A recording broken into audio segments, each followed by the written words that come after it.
Right now, on To the Point. New questions for Governor Newsom, the missed financial filings, and the fines he could now face. What the governor's office is saying tonight. Doesn't work. It is very confusing at the moment. The state's return to office mandate weeks away from taking effect. Tonight, the growing pushback and the bipartisan effort to stop it. A community divided after 2,000 acres of farmland get the green light for development. This Pride Month, how a growing sports league is helping members of the LGBTQ+ community find a place to belong. Governor Gavin Newsom is once again facing criticism tonight after he was found violating state law. Good evening. Thank you for joining us on To the Point. I'm Becca Habiger. This comes after he just accused President Donald Trump and the U.S. Department of Justice of investigating him and his wife. ABC 10's Jeannie Nguyen joins us to explain the newly announced violation and the governor's response. Well, Becca, the Fair Political Practices Commission says Governor Gavin Newsom failed to report financial filings on time. These filings relate to behested payments, and this comes as Newsom is currently under scrutiny for behested payments he's made in the past to his wife's nonprofit.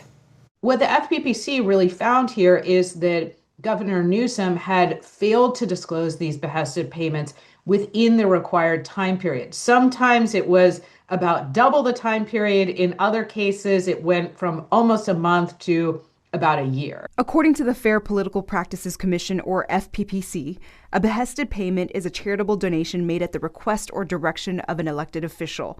Those payments are required to be reported within 30 days if they exceed $5,000. The FPPC says Governor Gavin Newsom filed 36 behested payment reports late for donations made in 2024 and 2025.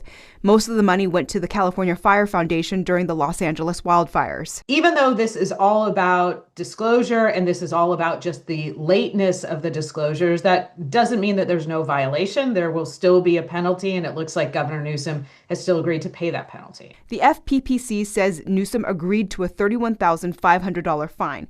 The governor's office tells ABC 10 they admitted to being behind on filing the paperwork with the FPPC, citing the main focus being the fires in LA at the time.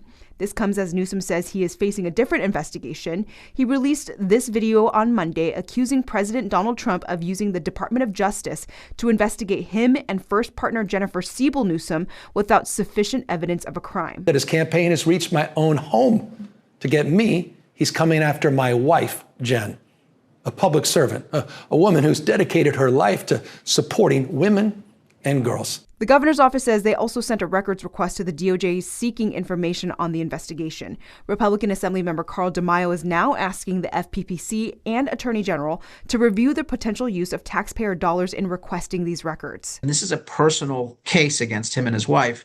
It is absolutely illegal, absolutely inappropriate for him to be using any government staff time in his defense. Governor Newsom and his wife have also been criticized over the behested payments made to her nonprofit, California Partners Project. While those payments are not in question in this latest FPPC violation, records show Governor Newsom has solicited more than $4 million to the nonprofit from 2020 to 2026. But it seems really unethical.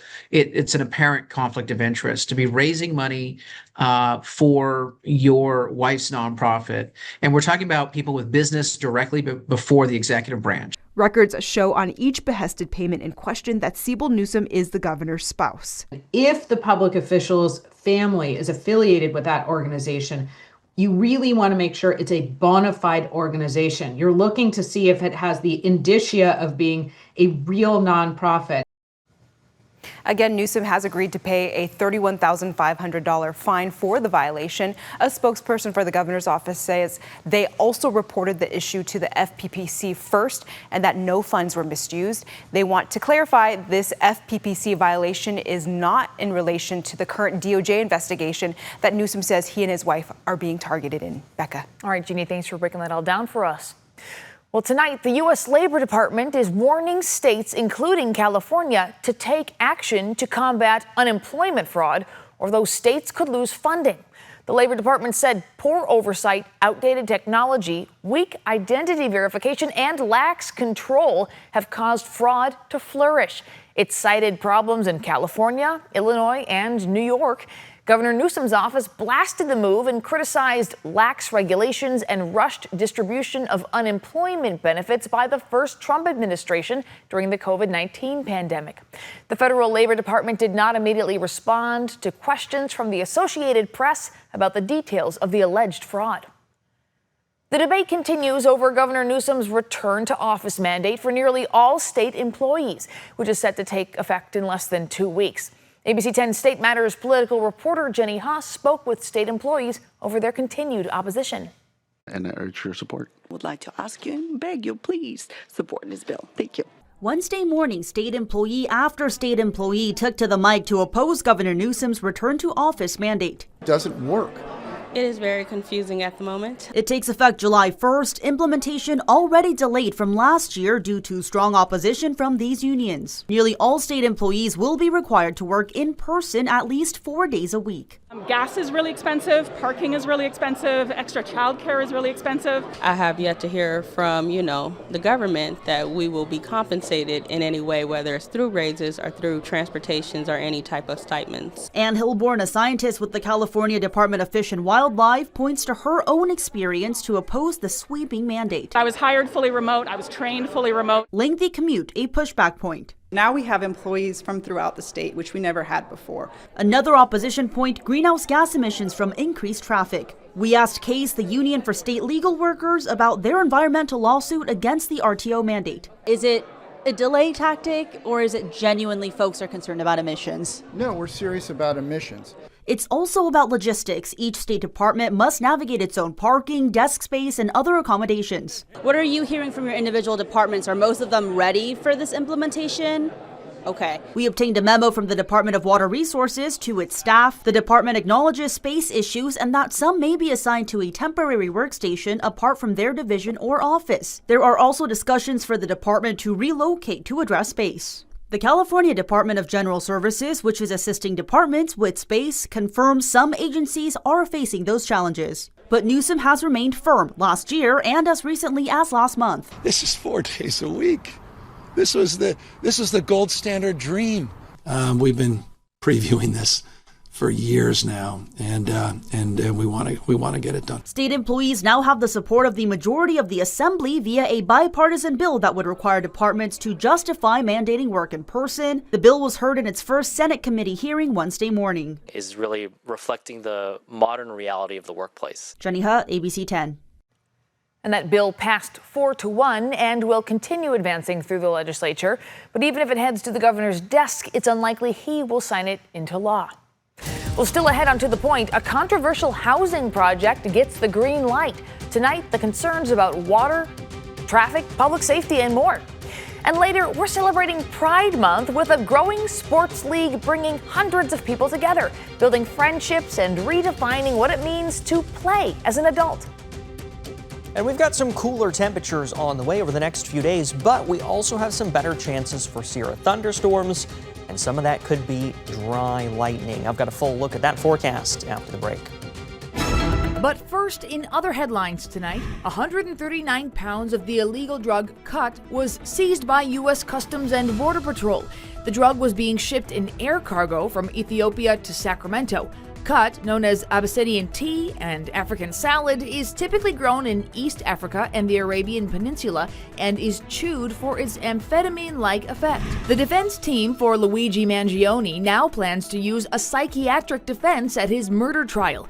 Attorneys will argue Mangione experienced an extreme emotional disturbance when he fatally shot United Healthcare Chief Executive Brian Thompson in December 2024. Mangione has pleaded not guilty to murder and weapons charges. One person is dead and 5 others were hurt after a small plane crashed onto a highway south of Laredo, Texas. The plane was headed to Austin from Mexico when it reported a mechanical issue. Officials say last night's fiery crash could have been worse and credited bystanders for helping police rescue passengers. A ABC 10 meteorologist Brendan Minchef joins us now with a look at our toasty temperatures. Yeah, toasty, but it could be worse. We were kind of talking about that during the break. Yeah, it's hot out there, but it certainly is nowhere near 100 degrees anywhere across the valley anymore. 87 in Sacramento is our high today, 93 Marysville, 94 in Oroville, 91 Stockton, 92 in Modesto. Some mid to upper 80s in the high country, and even some low 80s as you work your way out through the Delta. So closer to seasonal today up and down the valley. Right now, still 85, Sacramento 87 in Stockton, 91 in Modesto, 94 up in Colusa, 79 in Truckee, and 77 in Tahoe. But across Northern California, compared to this time yesterday, we're running about 1 to 3 degrees cooler. So it is a slow cooling trend, but we've been cooling each and every day. I mean, last week we were in the triple digits. We're obviously not near that this week. Looking at the wind speeds right now, about 10 to 15 miles per hour sustained across the valley, 30-mile-an-hour winds out through the Delta, and we've seen gusts of about 20 to 35 miles per hour, and we still see that at this hour. So we are going to cool down, and like this morning, we'll likely see just a few marine stratus trying to work their way through the Delta. Not widespread, but a few out there. Some mid-50s across the valley to start Thursday morning. Thursday afternoon, sunny and warm. We're in those mid-80s to low 90s up and down the valley. And in the foothills, low to mid-80s and some mid-80s in the high country. But we're going to have a chance for some isolated dry lightning tomorrow and also a red flag warning, mainly for Alpine and northern Mono counties. That's where we'll be most concerned with the fire danger. And then with these thunderstorms, some gusty outflow winds. So it could be a compounding issue, which is why we've got that red flag warning out there. You see some of those thunderstorms popping up, trying to work their way through Tahoe during the late afternoon hours. But that'll be it. And then for Friday, while we'll still continue to see a chance for some thunderstorms, I think the better chance for thunderstorms on Friday will be into the state of Nevada. So if you're headed to the high country, just be ready. Conditions can change rapidly. Make sure you have shelter nearby. That would be a fully enclosed building or hard-topped vehicle. And if you're off the peaks by 1 p.m., hiking and climbing early, you just avoid those prime thunderstorm times altogether. Temperatures coming down. We're in the low 80s on Friday for Juneteenth. Some mid to upper 80s for Saturday and Sunday. And Sunday is the official start of summer. Becca. Brendan, thanks so much. Well, coming up, a major breakthrough in the Middle East. The U.S. and Iran signing a deal tonight. And the Fed makes a decision on interest rates as inflation heats up. Tonight, the impact on credit cards, auto loans, and your money. Tonight, Natomas residents are sharing mixed feelings after a controversial housing project bringing possibly more than 20,000 people to North Natomas was approved. The Upper West Side development in North Natomas will convert 2,000 acres of farmland north of I-80 and mostly west of El Centro Road into neighborhoods. It proposes more than 9,000 new homes, retail space, parks, and schools. The project was approved by all 5 Sacramento County supervisors last night. Residents and city council members are raising concerns about what this means for water, public safety, the environment, and costs. I have mixed feelings. I think development is always can be a good thing. It can also create a lot of damage within a community. If it's done mindfully with, again, a holistic approach instead of just a monetary capitalist approach. The project's development company says they are continuing to meet with all the major stakeholders, such as local and state agencies, city staff, and the Natomas Unified School District, to address concerns. The deal to end the war with Iran is taking immediate effect after both sides signed it. That's according to Pakistan's prime minister, who was the mediator. Meanwhile, we're getting our first look at the memorandum of understanding the U.S. signed with Iran. ABC's Karen Travers is there in Geneva with more. As President Trump wrapped up his visit to the G7 summit, U.S. officials read to reporters on a conference call the memo of understanding signed by the U.S. and Iran. One thing I didn't want to see is I didn't want to see economic catastrophe. If you kept this going, that could have happened. It's a 14-point agreement, the U.S. agreeing to lift the blockade of Iranian ports and Iran reopening the Strait of Hormuz. Iran reaffirms it will not procure or develop nuclear weapons, something it agreed to in 2015 as part of its deal with the Obama administration. But President Trump pulled the U.S. out of that agreement during his first term.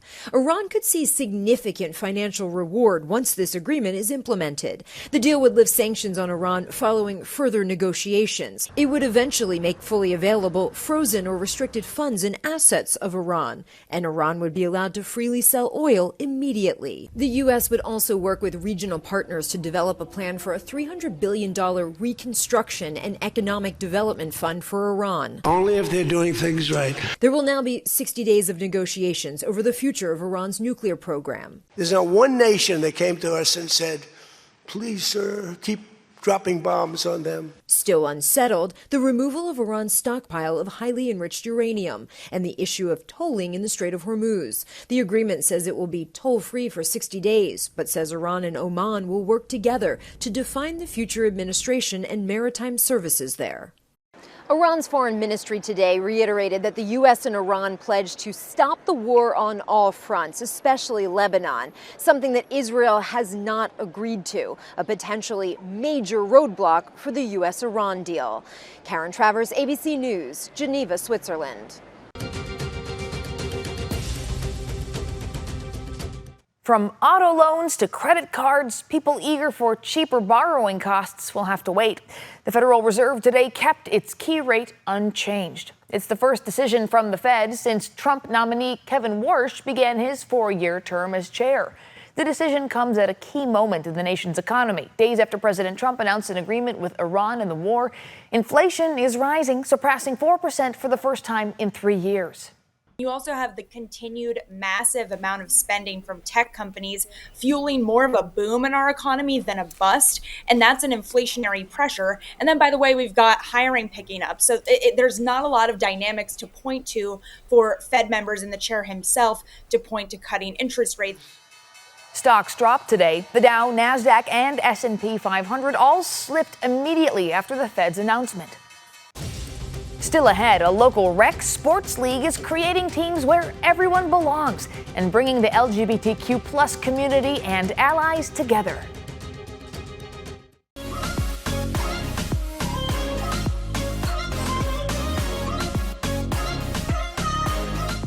All this month, ABC 10 is celebrating Pride Month, bringing you stories of people in the LGBTQ plus community making a difference in our world. Tonight, we show you an entire recreational sports league in Sacramento, creating a welcoming space for all.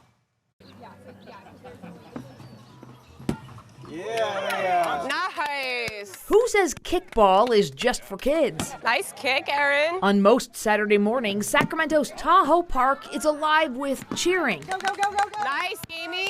Competition. Strike, 1 foul, 1 ball. And community. Pretty much most Saturdays, this is where we are. Nina Francisconi has been playing kickball with Out Loud Sports since 2021. Cool. Welcome. And she's not alone. Welcome to Out Loud Sports. The league expanded so quickly, it outgrew where they used to play. We actually had to change parks. I missed last season. Alexandra Orzek joined the league in 2019, not long after moving to Sacramento from Houston, Texas. It was the first place where I really met a whole group of people. Out Loud Sports Sacramento. Nice catch. It's a recreational sports league for the LGBTQIA plus community and allies. Open to everyone, regardless of how athletic they are. If you really want to get out and be around people who are supportive and encouraging, this is the spot to join. We have everything from beginner all the way up to intermediate advanced. There's a team for all skill levels. For the queer community, that open door means something deeper. As an adult, it's really hard to make friends, especially if you attended, university or college and kind of post-college era. And so getting out and being active and also meeting people who were in the queer community was really, really important to me. And that community extends beyond the ball field. We're all like best friends and hang out outside of playing kickball. Over at the Capitol YMCA, another sport the league offers is dodgeball. It's timed. It's about 45 minutes that we play. Dan Dutra is general manager of Out Loud Sports Sacramento and has seen participation grow. When I took over in 2021, we only had about 80 people in the league.